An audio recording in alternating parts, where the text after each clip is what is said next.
Thank you so much for chatting to me today. I can imagine, like, you just probably think, oh, it's another person who wants to talk to me. No, this is fantastic. I was so excited to do this. This is awesome. Honestly, I'm so grateful. Like, Mark, basically, he was like, you got to speak to Alex. I was like, I already know Alex. And he's like, how do you know? It's like, we've fangirling her since I started golf at the very beginning. I feel like I started late too, just in the sort of college golf realm, because I started at 14. And basically at 14, you're already getting recruited. You have college coaches keeping an eye on you. So I really had the pressure that I put on myself of, all right, let's see how quickly we can improve. Like, this is my goal. This is what I want to do. Did you want to become a pro? I never thought about becoming a pro at all. That didn't cross my mind. I love sports in general, and I couldn't imagine being in school and not having a sport to look forward to, and, keeping athletic and play and, have that balance. So when I got shin splints and couldn't play soccer and basketball, I was like, well, what am I left with? And, golf was something that was always, my dad's mentioned it here and there, or it's been around me, but I hadn't picked it up. So that was the time where I really decided, okay, let's play golf. I started getting lessons right away, which for me, that was actually probably more financially better, because you're improving so much faster by not getting bad habits that, I wasn't spending all of this time, just slowly improving. I could really see differences pretty quickly. Yeah. And because I knew I could get a scholarship and go to college, it all sort of fit together and made sense. What would you say to someone starting or wanting to start golf later in life? Or maybe they want to get into it now. Like, what advice would you give to them? I think it's said quite a bit, but it's don't be intimidated. And it really is. You should not be intimidated, period, because easier said than done.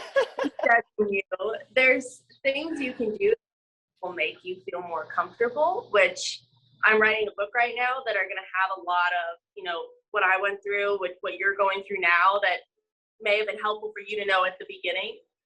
And it's just little tips and things that can make you feel more comfortable by making other people more comfortable. And, such as, you don't need to go play 18 holes. That might be a lot right now. I totally agree. I don't understand.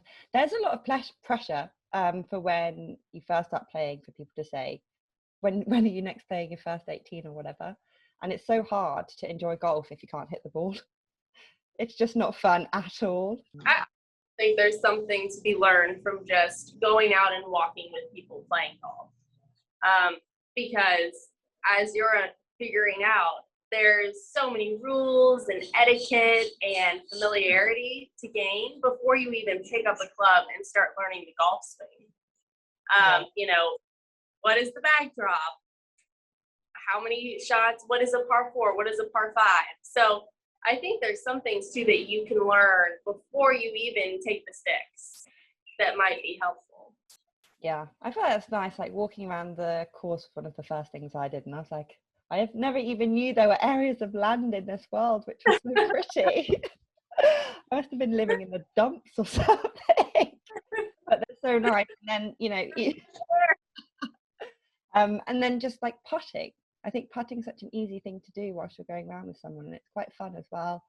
And I think that's, the element of golf that we all love doing is just getting the ball in the hole. I think golf has picked up massively. I don't know about the US, but massively in the UK since COVID.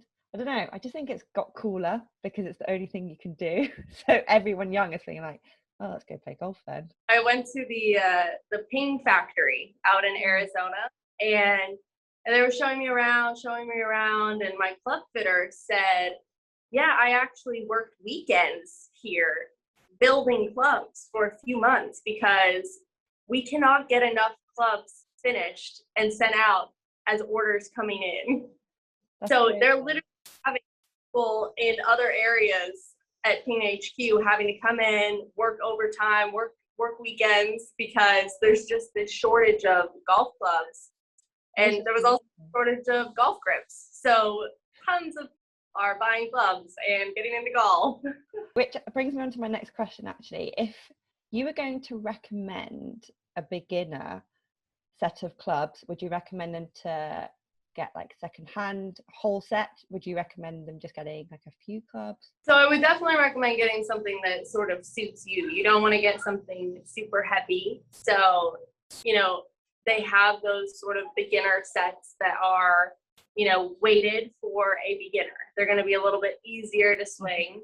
So I think just getting your hands on, even if it is only a few clubs, or you buy the whole package set, you get that, and then you just play with that as much as possible. And then maybe have someone take a look at you because, you know, if you're tall or if you have a really fast club head swing, you know, those are going to be the wrong clubs. So get comfortable with the golf swing. And then, you know, as you get better and better, it might not be you that's hitting the bad shots. Having the right equipment can really make a difference. So, you know, just get something at the beginning to get you on the course, to get you swinging the club, hitting some putts, whatever. And then as you start to notice a barrier in your game, as, you know, you maybe broken 100 or broken 95, okay, maybe it's time I have someone just take a look, you know, put me on TrackMan, get some of my numbers, and then see if this is okay, you know. Yeah, I agree. I always recommend people get like a putter, a pitching wedge or a sand wedge, a 7-9 and a driver, rather than getting the whole set. Personally, I think if I got the whole set, I would have used them all. And I wouldn't know what to do with them all. It is a lot. Yeah. You know, a hybrid and 2 woods and a driver. And when I play with beginners, they're like, what is this? So if you can get small, build, you know, get comfortable. Were your friends playing golf when you decided to pick it up, or is it just because of your dad? It wasn't because of anyone specifically that I picked it up. And then as I started playing, my close friend, Gabby, at the time, she had also played with her dad. She probably had way more experience than me, but I think because I was like, hey, have you played this before? Because this is awesome. And she was like, yeah, actually, you know, maybe it is kind of cool. Like, do you want to play? And so I kind of had a friend to, you know, experience it with. And her dad was really good and my dad was good. So, you know, we had that outlet of, you know, what do we do? Yeah, no, I think it's super cool. I think once you start playing golf, you start thinking, oh, actually, it's pretty cool. But then it's quite hard for people who don't play golf to see that it's cool. Did you always know you wanted to work in golf? I did not know I wanted to work in golf really at all. However, I knew for certain that I wanted to work in TV and not necessarily in front of the camera, just in the TV production world. I remember pretty vividly going to, I don't know if it was the first day of college, but you basically pick your major, or you can defer, but I had no hesitation. It was like, this is what I'm doing. I went and talked to those professors immediately. You know, I knew that was the route for me. And then I started working on a live talk show in Chicago. Were you doing the talk show? No. So I was working for the director. So I was putting the show together, you know, getting thoughts and the rundown and getting everything that sort of pieced the show together. And then from there, you know, because in TV, there's still sort of goals that you want to accomplish. So from there, I was like, okay, well, now I think I want to get into more of the producing side. So I started working at CBS News Radio, which was down the road Avenue. You know, so cool to me. I'm like, oh my gosh, I'm walking up this avenue to work. This is amazing. You know, going up to the news station, I loved it. It was such a different world though, and working in news is very nonstop. You know, I would go in for like an 8-hour shift, sometimes at 4 a.m. and it go for 8 hours where I don't think I would ever get up. And, some days are really draining because it's real world news. You're putting out what is happening in the world. So, I wasn't exactly feeling like I was using my creative side. I wasn't completely inspired. So I knew there was something I was missing. I went to Ryder Cup as a fan, a Hazel team. Front row, 6 a.m. I hadn't been playing golf all around this time either because I just much. So I'm sitting on the first tee and I'm like, this is incredible. I forgot how much I love golf. If you've watched a Ryder Cup on TV, it is just the most spectacular setting that you could be in as a golf fan because, your country is united. You're watching your favorite sport. The players are all right there. So I was like, man, I'm so inspired. And I remember pulling out my phone and I'm like, what does Golf Channel have available? There was nothing really at that time. But then, the next Ryder Cup, which was just outside Paris, I was actually working it. Oh, really? So in that time, I sort of, set that goal in my head of I would love to work for Golf Channel. And it was basically that the harder you work, the luckier you get. And I had sort of just been putting myself out there and, just working really, really hard. And I think that was just sort of recognized. And Golf Channel came to me and said, hey, we're looking to sort of evolve this role here. And I think it would be a good fit. We would love to audition you.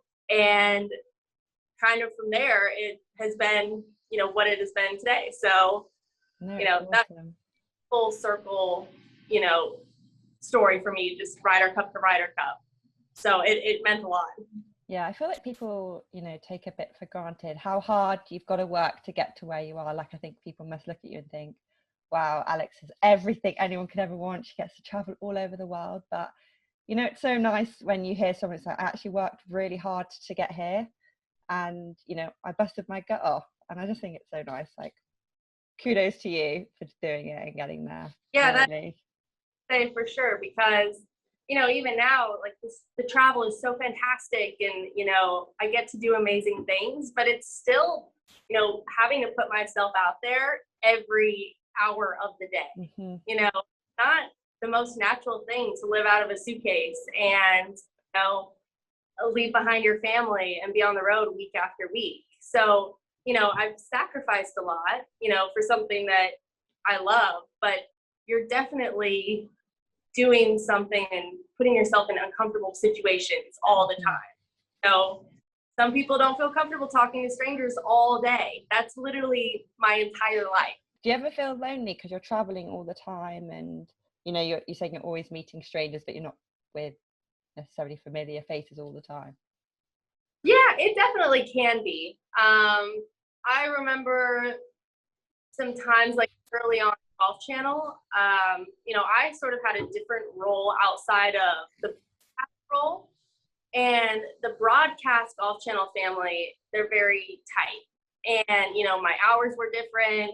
My schedule was different. I may have been at a different hotel. So, that's another thing where you're you're putting yourself in uncomfortable situations. I started this job where I didn't know anybody. I didn't have, a decade of on-course reporting experience or, any my colleagues did at that time. So, I remember just always pushing myself. And, at the time I probably didn't realize it, but looking back, it's wow, yeah, that's kind of tough to have to go through.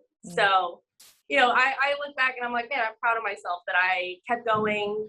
I just always kept, bringing my A game every day, just trying to do the best I could do every day. Yeah, you appreciate the hard work you put in when you look back. And at the time, you're just oh, this is so hard. I'm going to do some quick fire questions for you. You're going to love them. And then I'm going to ask you a few questions from the question box that I did on my story. Here's your quick fires. What's your most used emoji at the moment? The confetti emoji is. If you had to eat one thing for every meal, what would it be? Oh my gosh, I love pasta so much.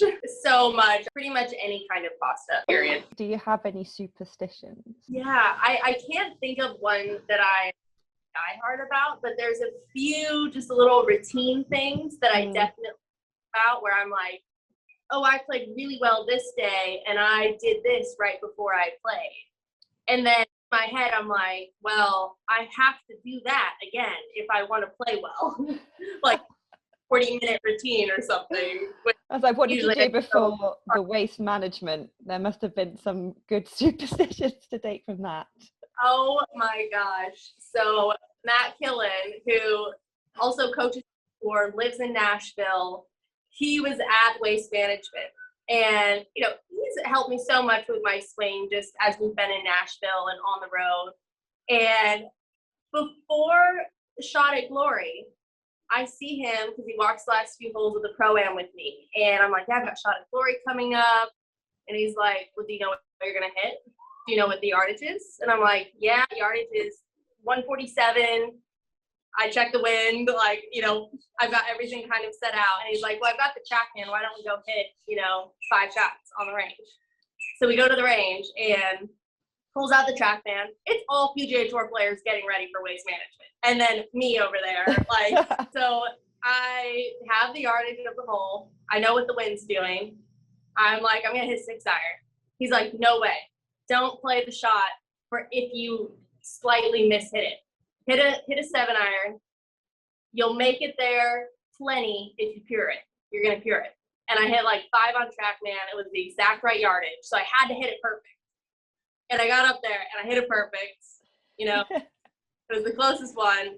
So, you know, it definitely was going back to preparation. So next question.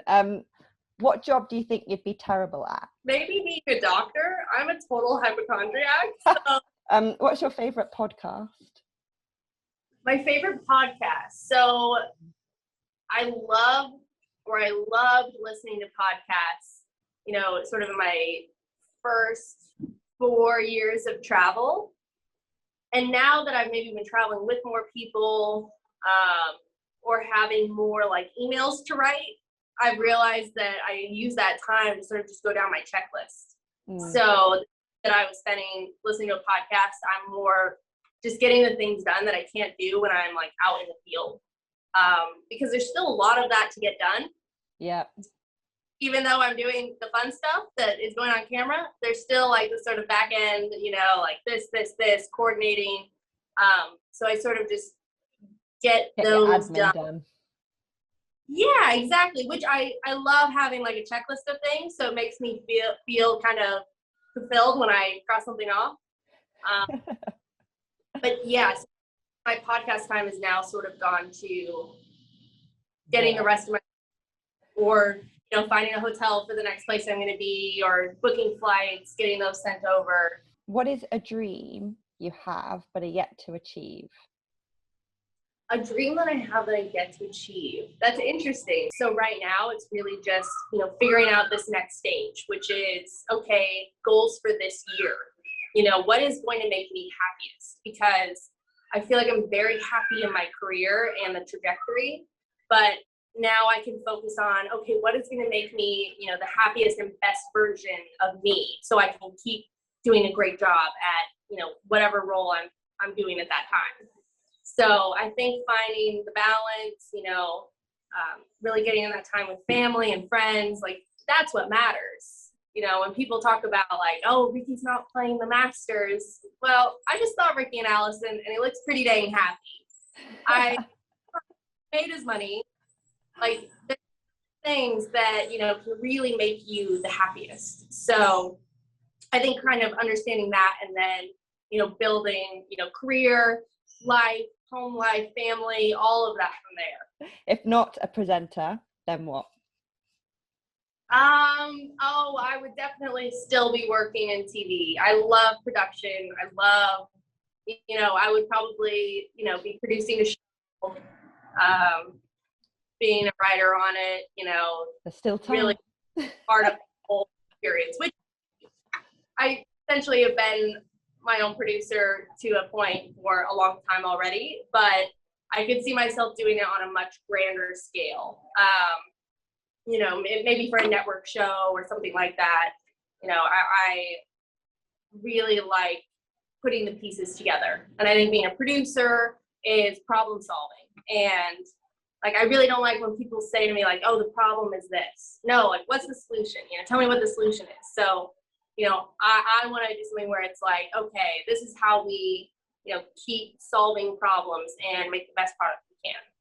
So I think that would be a fun role to have. Yeah, well, maybe you'll have like a documentary or a film come out one day. Wouldn't put it past you. If you could change one rule in golf, what would it be? I don't know. Maybe some of the like country club rules of like, make sure your shirt is always tucked in and this. Oh, that make, yeah. you know, I don't want people to be out there looking like slobs, but also, you know, it's tough when you're doing everything you can and then it's like, oh, well, I didn't tuck this in and now I'm in trouble and I feel uncomfortable and I don't want to go back. So yeah. Do you find many clubs are like that or not too many?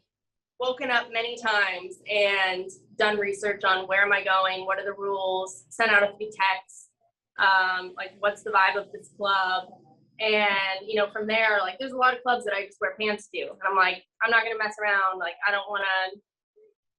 not even gonna risk it, like pants it is, you know, polo, whatever. So I have kind of like different tiers of my wardrobe that's like, well, going to like LACC or we're going Royal St. George's, would want to, you know, be conservative, or okay, I'm just going and playing 9 at like my local course, and I know that they're super chilled out, so you know, I can wear shorts and my t-shirt. Do you have any hidden talents? Love playing guitar, which has been kind of fun living in Nashville, being around some of the country guys, because I'm like, you know, I get to see them, you know, play guitar and sing and, you know, hear that in real life. So it makes it fun for me because I love like kind of learning new songs on guitar. I taught myself it in college, just in that's fun. Cold days of not being able to go outside. I was like, let's go to Guitar Center and find a new. So that's pretty relaxing. This is the last question for you. Which is your favorite club in your bag? 3-wood right now, because really? I hit it so well with my playing that I had before. It was very difficult for me to hit clubs like a 3-wood or a 5-wood, just because I was, you know, coming in at the wrong angles to really hit it clean. So I would drop kick it or whatever. So now that my swing is in a place, I've opened myself up to these clubs that I can now hit, which is giving me the ability to hit par 5s in 2, give me the ability, which I already like the back, because a lot of times I'm playing with men, or you know, I'm playing like a hole with a tour player or something, and I want to at least play from further back. That way it's not the whole like, okay, now drop me off of here, whatever. Yeah. And you know, having that yardage has really opened up a lot for me. So, you know, a lot more opportunity. That's pretty cool. I'm going to ask you a few questions from some of my followers, and I didn't include the marriages, I'm afraid. From @_Jack Heem. I don't even know how I'm going to say some of these names. People have the most bizarre handles. What's the best piece of advice ever given to you regarding your golf? There was something my dad said to me, and I've said this on a podcast before, so I kind of want to come up with something new, but it is so helpful to me. And he just said, you know, swing through it, get your body through it.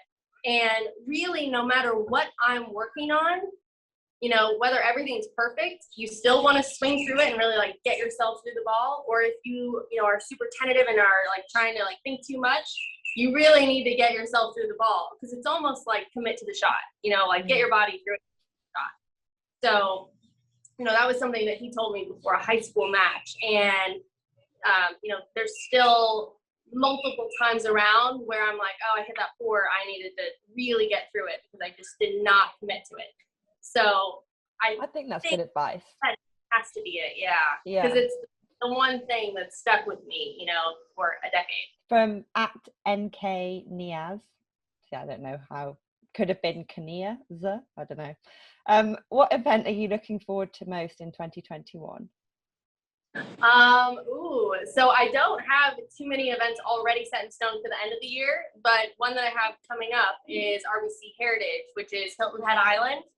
In time, and I've never been to Hilton Head, which I am super excited for that, and I'm playing in the Pro-Am.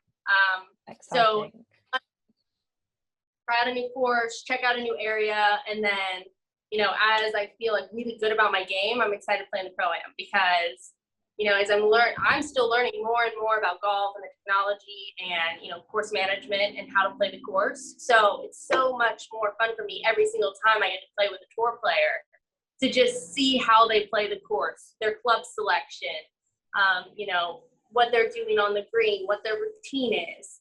So I'm super excited for that coming up in just. This is from @Steve J. Steve. Hi, Steve. What are your simple pleasures on the golf course? I love what are they called? The peanut butter and jelly, like foldovers. The Uncrustables. I've never heard of an Uncrustable before. Okay, well, also I don't think they do them in England. Or like maybe not there, but frozen, and they have them a lot of times at golf courses. And I love peanut butter and jelly on the golf course so much. Is it a sandwich or is it a pastry? Yeah, sandwich. It's just like a sandwich with no crust, kind of pre-made. Pleasure, and when I'm over in the UK at the end of my round, a blackcurrant and fizzy water is just like my favorite thing on the planet. So that is very simple pleasure. Like I just want a blackcurrant and fizzy water. This is from @_golf_girl_. Who are you fangirling on at the moment? Ooh, fangirling. For sure the Cordes sisters. Winning back-to-back the first and second LPGA events of the year is so incredible and fantastic.